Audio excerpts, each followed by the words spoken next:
Si vous aviez l'intention de causer une très agréable surprise à vos parents, quelle est celle que vous tâcheriez de leur faire ? C'est par cette question de Saint Nicolas, au petit lecteur de sa revue intitulée Saint Nicolas, journal illustré pour garçons et filles,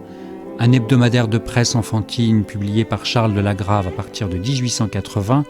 et auquel collabora régulièrement Maurice Boutet de Monvel, que s'achevait la lettre du 52e jeudi. Catherine, la gouvernante de Monseigneur, chargée pour le 53e jeudi publié le 18 avril 1889 d'éplucher les réponses apportées par les jeunes lecteurs à cet épineux problème, décide de s'assurer de la véracité des vœux d'obéissance, de sagesse et de bonté. « Maintenant, écoutez bien, tous et toutes, avertit Catherine.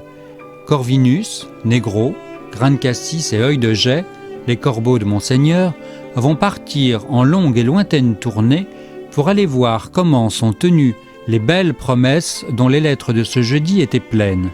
Et j'espère bien que d'après ce qu'ils me diront au retour, je verrai qu'aucune lettre de diablotin et diablotine n'a échappé au feu où j'en ai tant jeté. Pour moi, j'ai, comme on dit, joué bon jeu, bon argent.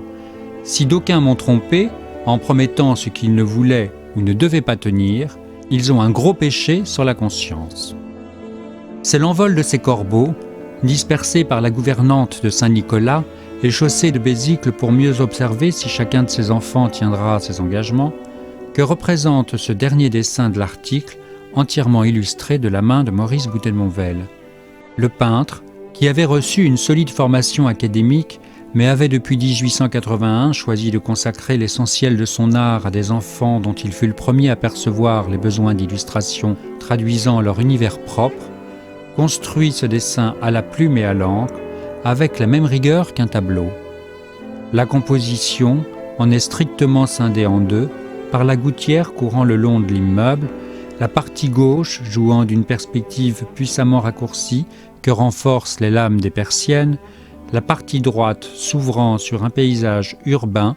constitué d'aplats horizontaux dont l'opposition entre traits de plume plus ou moins denses et réserve permet seule de percevoir les différents plans, en l'absence de perspective, à la manière d'une estampe japonaise. À la fenêtre de Saint-Nicolas,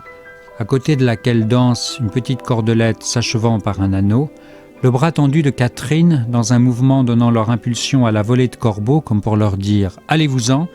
les disperse en croix de Saint-André aux 4 points cardinaux.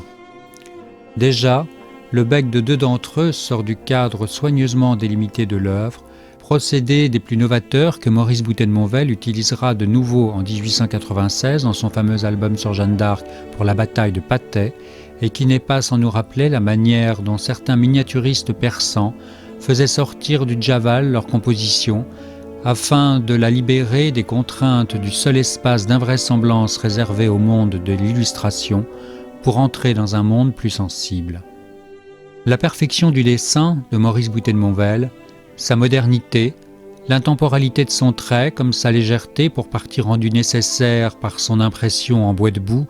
une technique permettant un tirage à de très nombreux exemplaires pour la presse, mais rendant la reproduction moins lisible que les originaux, mais aussi l'inspiration très nettement symboliste d'une œuvre qu'imprègne l'univers magique, irrationnel et merveilleux de l'enfance, valurent à son auteur, en 1899, l'honneur d'un important accrochage au cimès du Palais de la Sécession viennoise pour une exposition consacrée au graphisme européen, dans laquelle figura justement ce dessin.